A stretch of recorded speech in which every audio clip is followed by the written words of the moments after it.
Welcome to Alex and Annie, the Real Women of Vacation Rentals. I'm Alex. And I'm Annie.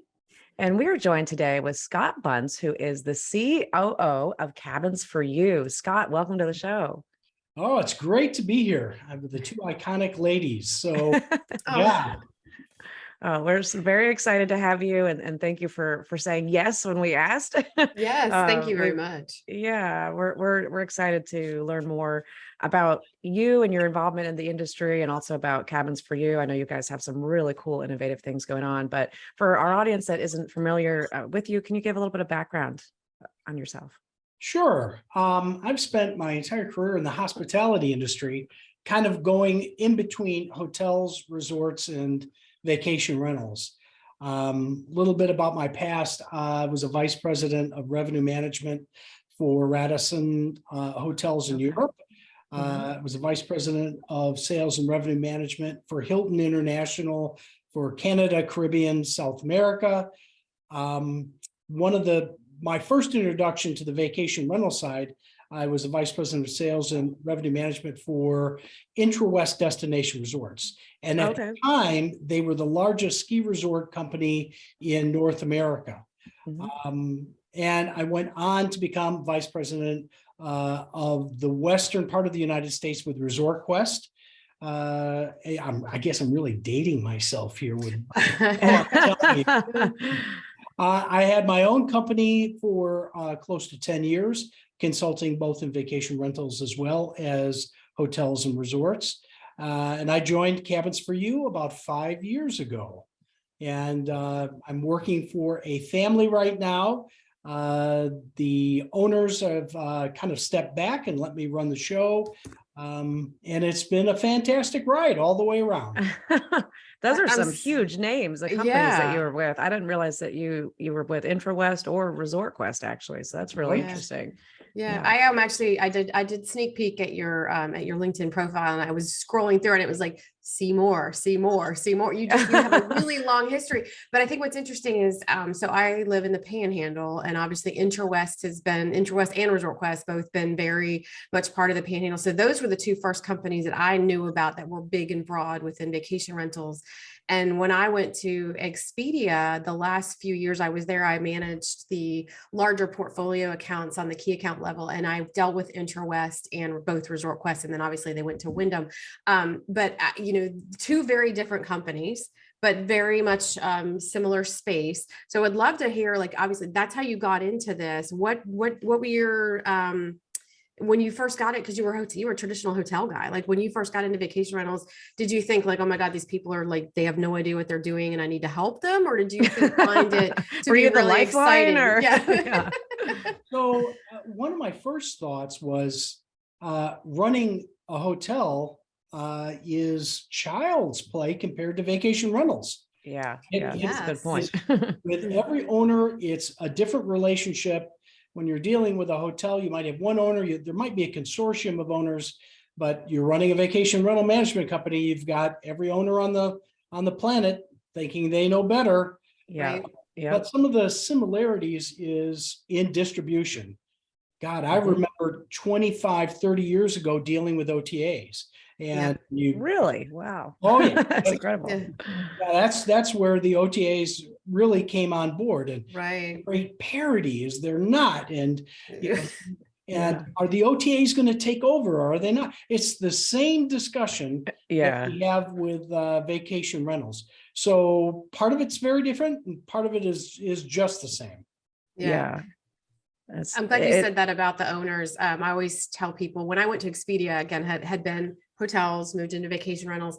When I got to Expedia, they said, well, what do you think we don't know about vacation rentals? And I was like, where do I start? Everything. And one of the way I described it, especially in markets where it's condo heavy, but just in general in vacation rentals, is that every single property, every unit is a general manager with a different goal. Yeah. And that's a different, great way of saying it. they literally have a different marketing mindset. They have a different revenue mindset, and trying to keep all of that in check without pulling all your hair out and wanting to just jump off the roof is a exercise in futility most of the time, but you learn a lot. And I think that, to your point, we were dealing with OTAs back 20 years ago, but they were still trying to tell you how like hotels needed to work. And so it was trying to find and finesse those conversations and try to find ways to make vacation rentals work on those sites and talk to those general managers and talk to those owners. And I don't think OTAs knew what they were getting into when they first started out. But it is, you said it right. It's a complex, crazy business. It is, but it's fun, right? We're all in it for the challenge, and we rise to the occasion. That's for sure. Yeah. So that's interesting too, though, that your main background when you were with Radisson was in revenue management. And I mean, even through the other jobs too. So obviously you're a finance guy. I mean, you're good with the numbers. So that makes sense for why Cabins for you would feel comfortable letting you run the ship for them. But I'm curious on, the revenue management side. I know I've seen you speak at some of the panels at DARM and a couple other conferences, and it is very clear that you're familiar within that side of the business. But what do you see as the biggest opportunities within the space and where revenue management is going, I guess, for vacation rentals? Well, it was really exciting. I hit that first DARM conference and my heart warmed up because I used to give speeches on revenue management when I was based in Europe, throughout Europe. And oh, wow. I even did it in hotel schools, and to see that first DARM, oh my gosh, I was like, thank God. Yeah. You did look really happy at that conference. I remember seeing you on stage and you're smiling. So I didn't know why, but it makes sense. And there's an evolution, just like the hotels went through with electronic revenue management systems, right? Yeah. In hotels, when they first launched, the people that did or were early adopters maybe had the mind frame that, God, those revenue management systems will do everything. I'll just flip on a switch and walk away. Yeah. It doesn't work that way. Yeah. And it's interesting because I felt the same thing was happening in the vacation rental world. Yeah. We had 1, 2, 3, 5, 7, and you could just see owners looking at it like, oh my gosh, I'm never going to have to deal with rates, and it's just going to all be done. And the reality is, even to this day, whether it's hotels, whether it's a vacation rental management, you need a brilliant revenue manager. Yeah. Looking at it on a day-to-day basis. Yeah. And, I recall when I was with Marriott a long time ago, I was in the Bay Area when the Oakland A's, and I'm really dating myself, the Oakland A's were in the World Series. No revenue management system was going to predict what happened. Right. And then when I was working in Europe, I worked at a large property with a large property at an airport that would fog in all the time. Flights were canceled left and right. And you know what? No revenue management system in the world is going to be able to handle that. Right. So, yeah. Here we are in vacation rentals. And what we have in the Panhandle, we've got hurricanes. No revenue management system is going to be able to, without manual intervention, deal with hurricanes. And up in the mountains in Tennessee, when there's a snow or ice storm, it's a blend of algorithms and really bright people that got their finger on the pulse at all times. And also having to know your owners. I think that's the critical part of it, that even if you're just looking at the weather and stuff like that, that's not within our industry. It's so important to know your inventory and know what your goals are and where you can move things around depending on what that owner's ambitions are too. But yeah, it's interesting to see. I mean, it seemed like a few years ago, people were thinking that, okay, now we've got these tools, we can just turn it on and let it go. But then the smart people in the industry that have been around for a long time said, I'm not turning my company over to AI and just letting, just going with the wind, because gosh, I mean, some bad decisions there, you can lose inventory over that. I mean, homeowners won't stand for, bad rates and bad decisions. Yeah. So that's right. And let's face it, Alex, we've got owners that have a floor rate that we wouldn't approve of. Right. My property is worth that much. Right. Yeah. Exactly. Or go below that. So yeah. In order to gain our critical mass, we will take owners that will give us a floor rate that we don't buy off on. And then we have other owners that are like, fill her up and let's get her going. Yeah. And then there's a life cycle, right? You bring on a property, it needs to build up some awareness. History. Yeah. Yeah. And Yep. you probably have a little lower rate just to get guests in and develop a reputation. And again, that needs a little manual intervention. That just doesn't magically happen. Right. In the revenue management system. Yeah. Now, are you Yeah. guys using any revenue management softwares, like external from what you guys have? Have you built something, or are you using a software? So we started by hiring a hospitality MBA, and that particular candidate was really good. And that particular candidate was brilliant in looking at the system as a whole. Mhm. And sure enough, boom, he got a little experience and he was sucked out by another company and we had to start over. Oh And- no. and that was our next thing. We Yeah. ran and got another MBA type. And we were all excited. And this employee was really good at micromanaging owners, but he would get caught in the weeds and then couldn't look at the big picture. portfolio Yeah. full Yeah. spectrum. Yeah. So here's where we are today. We're using RevMax. We're on Streamline. Okay. And we actually hired the RevMax developer to work as our de facto revenue management individual. And Okay. Desiree. She's brilliant. Yeah. Yes, brilliant woman. Yes. And we meet with her weekly, and of course, the first 2-3 weeks, it was a little rocky start, as anybody would. Right. And now we're in a groove. We're loving it. Yeah. We've given our philosophy on how we work, and she's integrated that into the system. And we are rocking and rolling and outperforming our competitive set. Couldn't be happier. I was going to say, I mean, you probably Right. couldn't get anybody better than the person that Right, helps develop yeah. the product Yeah. to manage it for you. So Yeah. that's great. What a great advantage you have there. Yep. That's interesting. So your inventory now, you're in the Smokies. I know that, but you're in other locations too, correct? We are in a growth mode. We started out in Gatlinburg and Pigeon Forge and grew into Sevierville. Okay. Still in all three of those markets. We're actually based in Cartersville, Georgia. And so there is a big vacation market in North Georgia. And so we started organically growing in Blue Ridge and Ellijay. Beginning of the year, we bought a company in Big Canoe, Mountain Vista Rentals in North Georgia.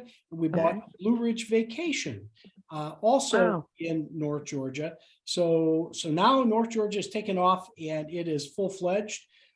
We are starting organically in Panama City Beach, as well as Destin and 30A. So very small portfolio, but we are hunting companies down right now. Yeah. And Yeah. I would love to give you some great news if I wasn't under Oh, NDA. So you're going to have to come back and share the great news once you're able I'm just going to run down the beach this weekend and see if I can figure it out. Yeah, exactly. Good On the luck. scene. So are you awesome. are you looking to have, so you have cabins for you? Are you going to have like cottages for you? Like what is it? Condos what for do you. Yeah, condos for you. What is it going to be?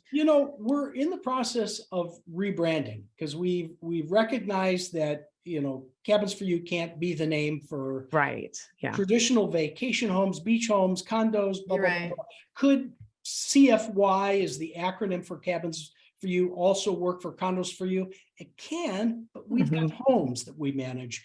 And Yeah. So Condos for You isn't going to work either. So, we're kind of going in the direction of CFY rentals, CFY vacation rentals, but we already have now websites for Georgia CFY, Florida CFY, Alabama is coming soon as well. Oh, wow. But we're not ready to launch a full mothership. What about vacation rentals for you? Is that taken? Probably. Again, anything's on the table right now. And we're working through it. Yeah, Yeah. that's funny though. It reminds me of a story here from Condo World. When we do real estate sales, like we sell houses too, and that's one of the things that Roy would always say was that, Condo World may be our name, but it's not our only domain. That, Mhm. we've got a wider vicinity there, but that has been a little bit of a challenge, especially as we go into other markets when we want to add beach homes and stuff. And some people will ask, well, are you just condos? And some people just assume or they associate the word condos with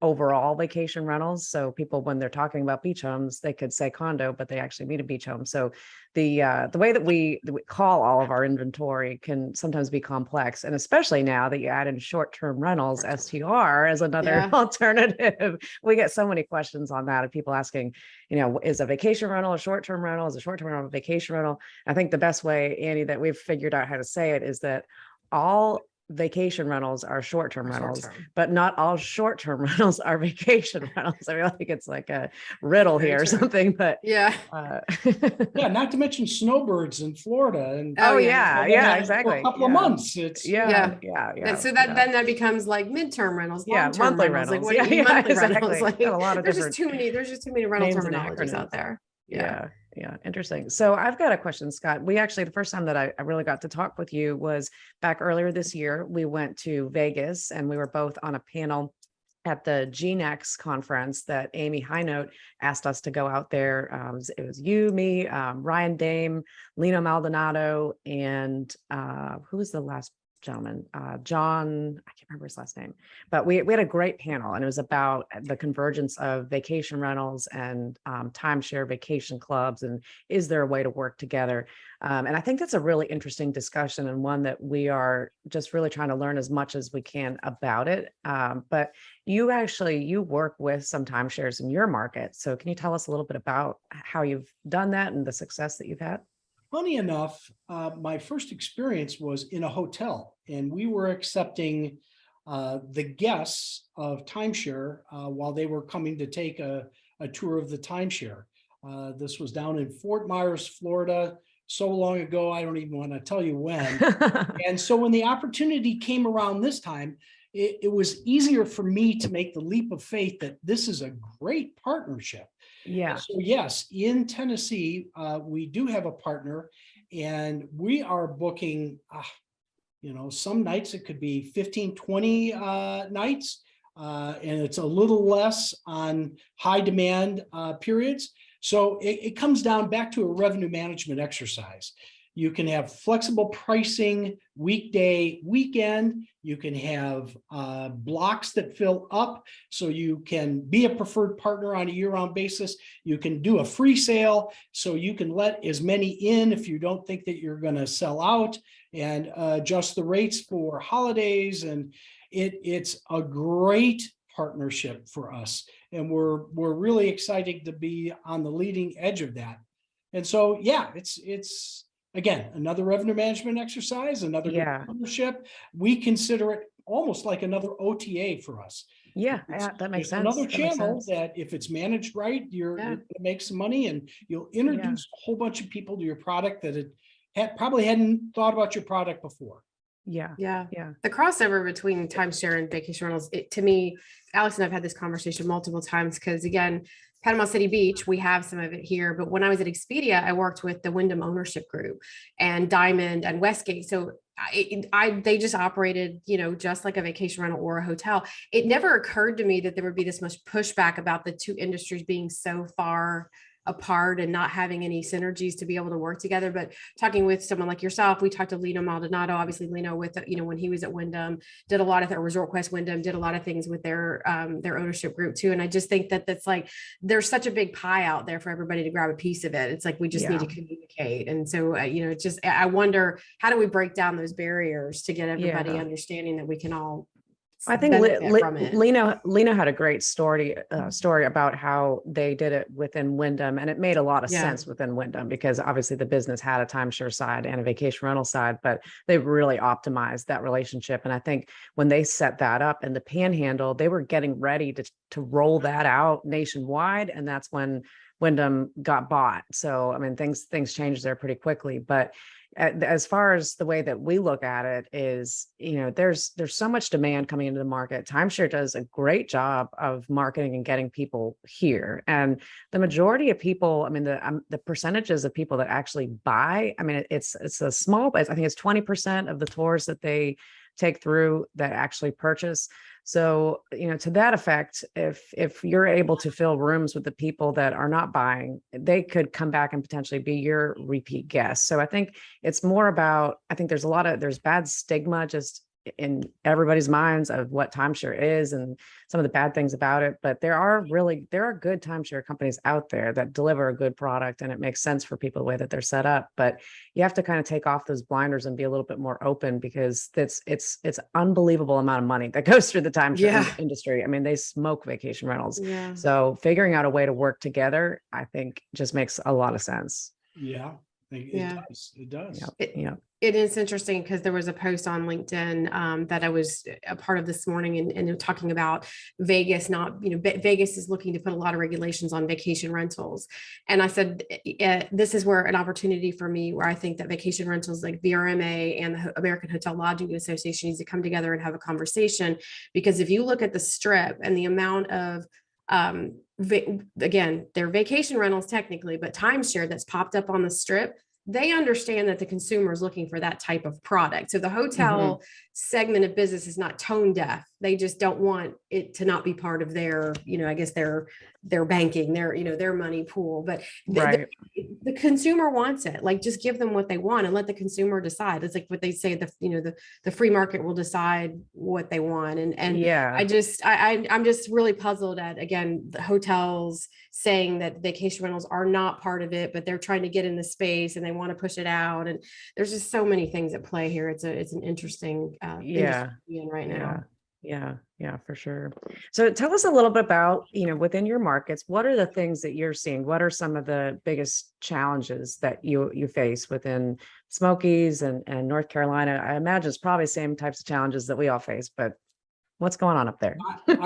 I'm sure it's the same. But I'll tell you, my number one pain point this year was the number of units that sold, right? Yeah. The real estate market has just been on fire for a couple of years. Yeah. And as fast as we're bringing new owners on, old owners that are ready to cash out, loved us, glowing reviews. But how can I say no to that amount of money?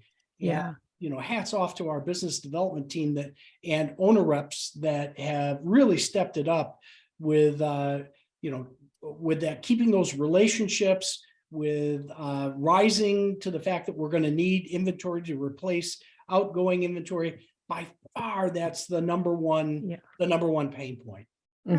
Yeah. That's interesting. What percentage of inventory would you say you've lost from your program to sales? I've heard as high as like 15% in some markets. I think it could even be higher. Really? That. Wow. Maybe under 20, but it's again, hats off to that's a lot with new properties. Now, I was at a conference where one of the presenters said they lost 50% of their inventory. Wow. Hopefully they only had 20, but it's relative, but sure. And obviously they weren't able to replace it. And so that's devastating. So we're not devastated by any stretch, because we're able to replace and still grow, but that's the pain point. Yeah. Do you have a real estate arm as part of your company? We do. We have a real estate arm in Tennessee. We've got a real estate arm in Georgia, and maybe some point in the future, real estate in Florida. That's not something we've traditionally done. In fact, the company started with a real estate arm, went away to focus completely on rentals. And really, it's when the real estate market started heating up that the company got back into it and added real estate agents. So it's coming, it's gone, but it's back again, especially with a hot real estate market.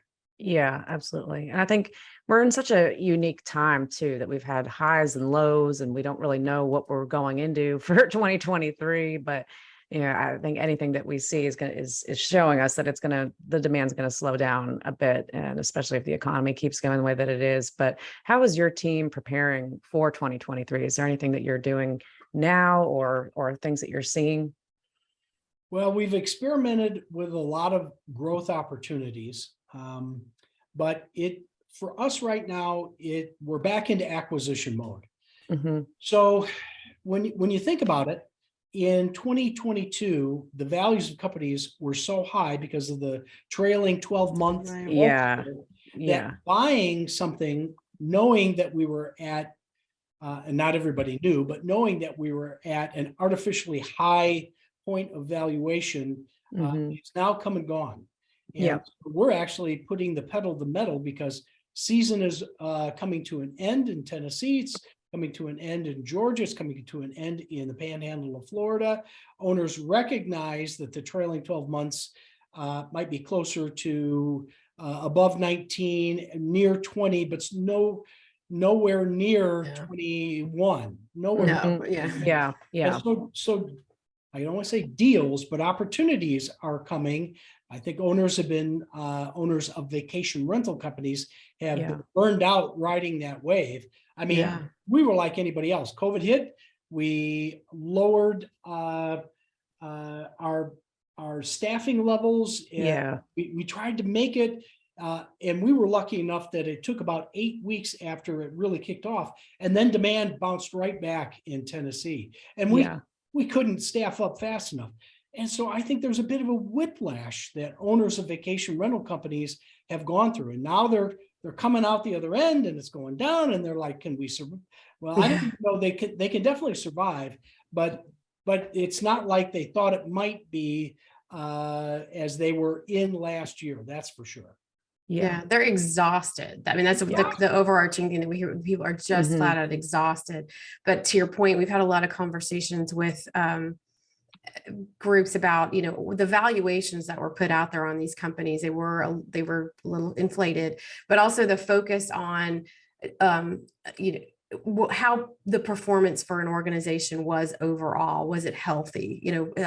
Simon Lehman talks a lot about, and he does on our first of the month episode this month, talking about your financial hygiene, like having your ducks in a row and really understanding what does it mean to be profitable. And just having 300 units doesn't necessarily mean you're going to be profitable. And if you don't right, have everything in play to be able to handle the ups and the downs. And, I think you're right. And Alex and I've talked about this since the beginning of this year. We saw that there was going to be ample opportunity for those companies that weren't chomping at the bit to make land grabs if they just sat back, kind of held their desire to grow back a yeah, little bit. Once season slowed, there was going to be a lot of opportunity to grab that land at really good deals. yeah, yeah, I totally agree. It's a great time to be in the industry. It yeah. is. Retired, but it's a great time to Yeah. be. Yeah. Well, you think back to I think it was May or around April or May that there was that wave of announcements between Mike Harrington, Sarah Bradford, Jody, I mean, Tybee, all these companies that sold kind of like in the domino effect. And Yeah. I mean, I think all of them went to Steve. But just a very surprising, because I mean, those are brands that have been around for a very Legacy long brands. time. Yeah. Yeah. And very respected owners within each of those companies. But it'll be interesting to see. I think that got a lot of people probably thinking that are similar to them in their own markets, like, oh boy, if they're doing it, maybe I should do it right now Yeah. too.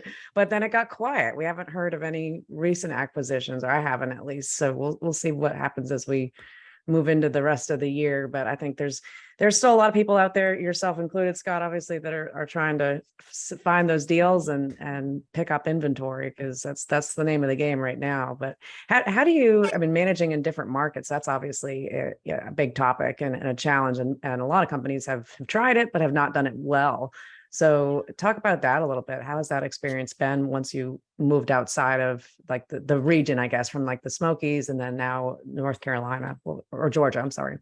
Well, so we've done it all along with having our corporate office in Cartersville, Georgia. Okay. Yeah. Yeah. Working remotely it's second nature for us. So we Yeah. kind of have a center of excellence here in Cartersville, where we've got a call center, we've got marketing, we've got accounting, we've got HR, and the things that don't have to be in market. But if Yeah. you can be remote and be successful, what you do in market has to be rock and roll and success. Yeah. For instance, your maintenance has got to be on point. Your Yeah. housekeeping has got to be Absolutely. stellar. Your Yeah. inspections team has to be there.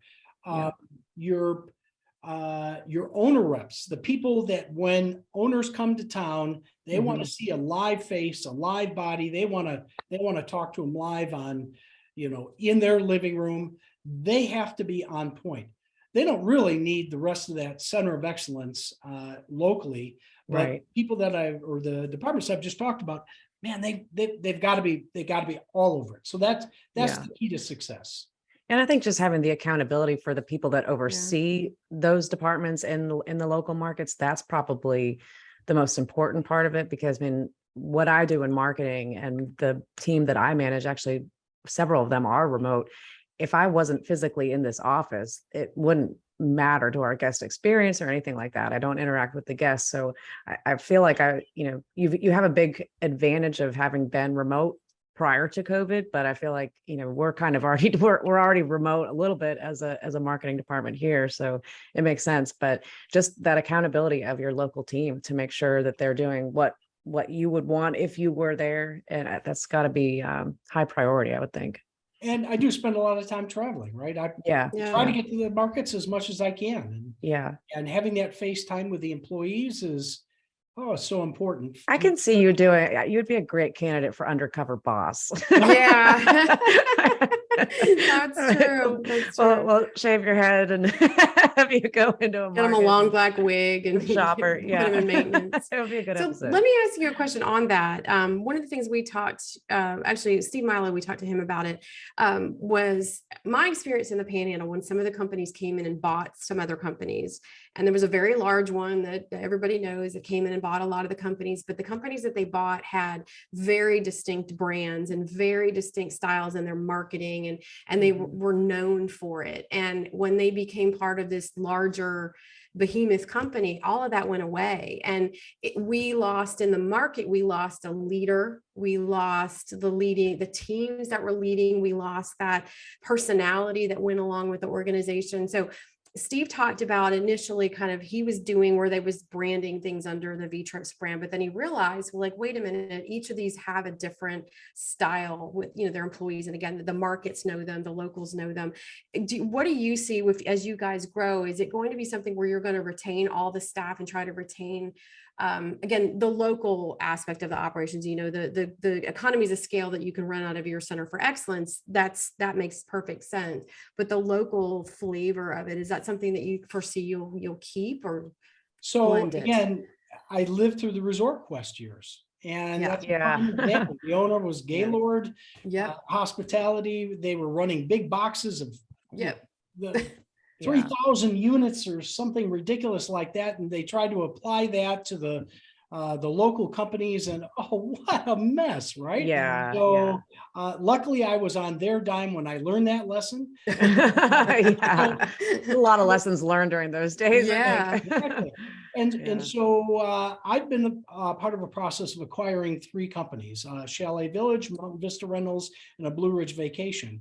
And in each acquisition, because I've been there, done that with Resort Quest, we did. If the owners endorsed the employee, we went hard and heavy after the employee, wanted them to be part of the team, wanted them to keep that local relationship with the owners that they've had. So for instance, Chalet Village was, I don't know, we bought it a couple of years ago. We still have the owner's son working as an owner's rep. It's so important. And the owner of Mountain Vista Rentals in Big Canoe, he's still working as an owner rep and doing new business development. So owning that relationship with those people is so important. And a Blue Ridge Vacation, same thing. She's a real estate agent. So we're partnering with her for real estate. She's still acting for a period of time as an owner rep and going after new acquisitions. So the same thing is going to be the case in Florida. The Panhandle, you keep the brand that you buy, assuming you're smart enough to buy a brand with a good Right, yeah. right. Yeah, branded company. and Yeah. you've got all of your inventory within that brand. And even though we're going to have Florida CFY as a mother brand, the reality is our inventory is going to be in both places. So it's double exposure, and Yep. there's tricks on SEO and things that go Yep. with that. Yep. But that local brand, you pour into it. You take whatever inventory you have and merge it into the local brand, and you just make that brand stronger. You can't Yeah. forget about it, and you got to love on the staff and the people of the new organization. Yeah. Well, That living makes in a the lot of Panhandle, sense. I love to hear that you're saying that. I've seen so Yeah, many, yeah. I've seen so many go the other way, and having been involved in some and have friends that work for some, it's been heartbreaking to watch some of them kind of fall apart. So that's great to hear. So Well, I'll be I'm here to excited. clean up the heartbreak. Yeah. There you go. Well, Heartbreak Kid. I'll be here to wave you into town and welcome Yeah. you with open arms. So, That's right. Yeah. yeah. Yeah. I think that the people that are doing it right really understand how important human capital is. And Simon Lehman talks about that a lot on our episodes and events that he's at. And it's so important. The relationships that you have, and especially with the homeowners, you don't want to get rid of those people. That is your tie to them. So that's good to hear that you're doing it that way. And then just, centralize the things that you can centralize, the economies of scale. I mean, that's the biggest benefit there. But, right. and so now you do your own maids or linen business as well, right? Centralized laundry. We do in Tennessee. And, Okay. Our owners have taken the approach of let's have the best that there is in the entire market. So we bought, if you want to get into the details of operation, we bought a tunnel system. Yep. And, yeah, I've seen that.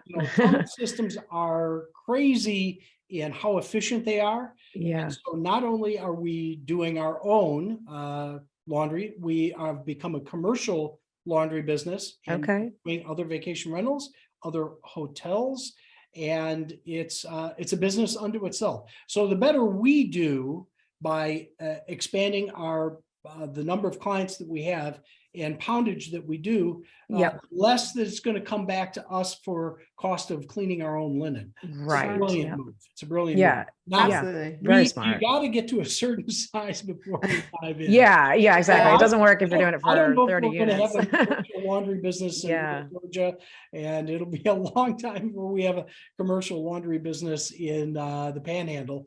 But it worked out very well in Tennessee for us. Yeah. Well, I mean, if you learn how to do it and you do it well, then it is absolutely a great part of the business model. And, we're looking into doing our own centralized laundry for our business. And it's, you save a lot of money doing it that way. And then if you can do it for other people, that definitely becomes a revenue source. So that's very smart. Yeah. Right. So, no, go ahead. No, go ahead. Well, I asked you about challenges, but I also am curious what you see as the opportunities within the space. Yeah. Well, all right. We've talked about, I think there's going to be a big acquisition opportunity going forward. Yeah. But one of the opportunities I see is, I'll just jump back to revenue management. I think a lot of times we have marketed purely from the aspect of this looks cool to go on to Facebook and PPC. I think revenue management is going to start to lead the marketing effort. Yeah. And with the analytics that comes with revenue management based on the demand, the changes in average rate and occupancy, and the trends of size of units and the booking lead time based on size of unit and location, that's how the whole marketing is going to start. So it isn't that marketing is just kind of overseeing revenue management. It's revenue management being so skilled and so good at what they need. You're building marketing plans around what revenue management is seeing. And I think that's one of the big opportunities that's being missed, but is coming around pretty fast. Yeah. And we've talked about that a lot lately. Yeah. I mean, that is the big opportunity within the space, is just in general for marketing and revenue management to work more closely together.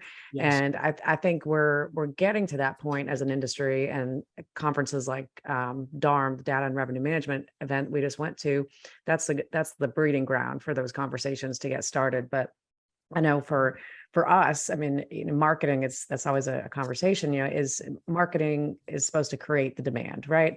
Well, really the destination, the DMO creates the demand for the area. Now, marketing's job is to capture that demand, and revenue's job is to have the right prices to make sure that you're going to get that business and they're going to convert. But I think you're right, though. I think where the convergence there that just kind of closes the circle is really, leaning into revenue management to know what needs to be pushed, when it needs to be pushed, and really when it needs to be pushed. I mean, that's the most critical part, because a lot of us end up being, we react too late. That if you've got a low revenue report and now it's June and you realize that you've got several units that are not doing well and you've got homeowners calling, it's too late to fix that situation. So Steve Milo made a great point on his episode that they are looking at this on a monthly basis, from a variance report standpoint, and really making decisions at that point on how they're able to push inventory. And if certain units are doing very well, pull those back and let the ones that are not doing well, give them some steam.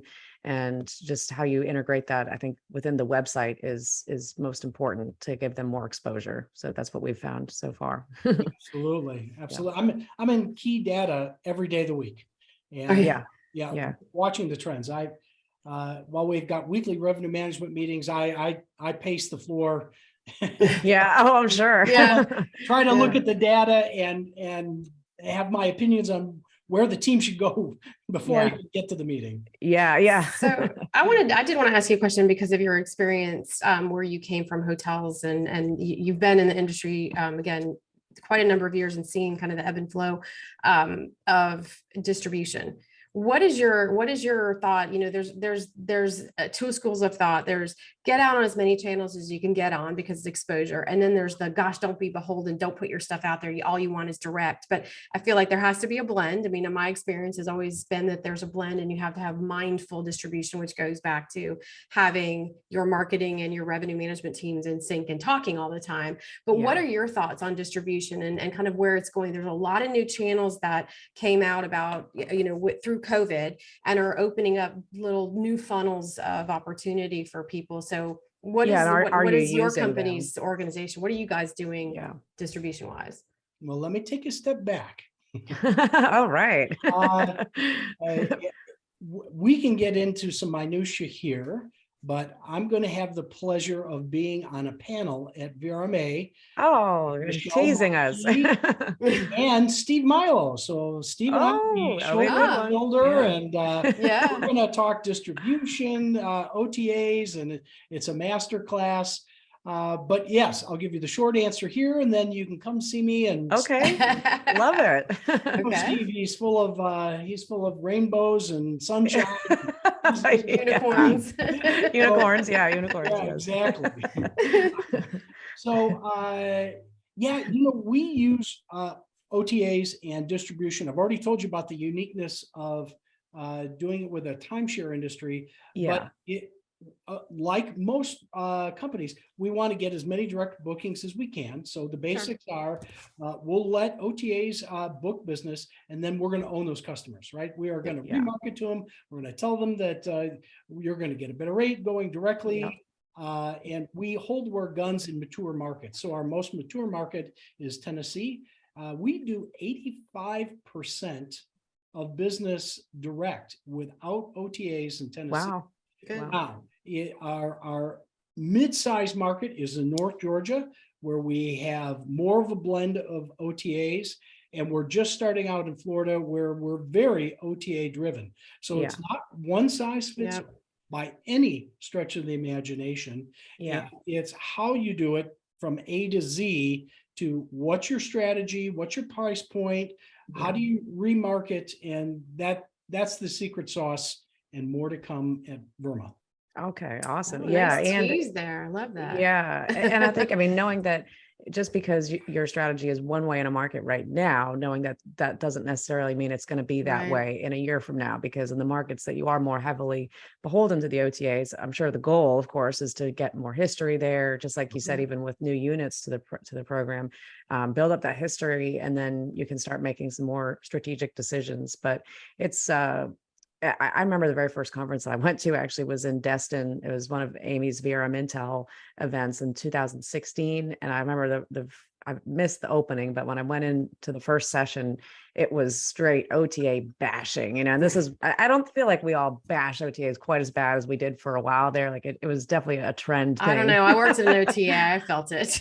Yeah, but I mean, we bash Airbnb, Yeah. but I mean, now we have Fair. like legitimate reasons to. Yeah, At one point, it was like it just seemed like that's what you did because it was Yeah. trickling down from the hotels that's the problem.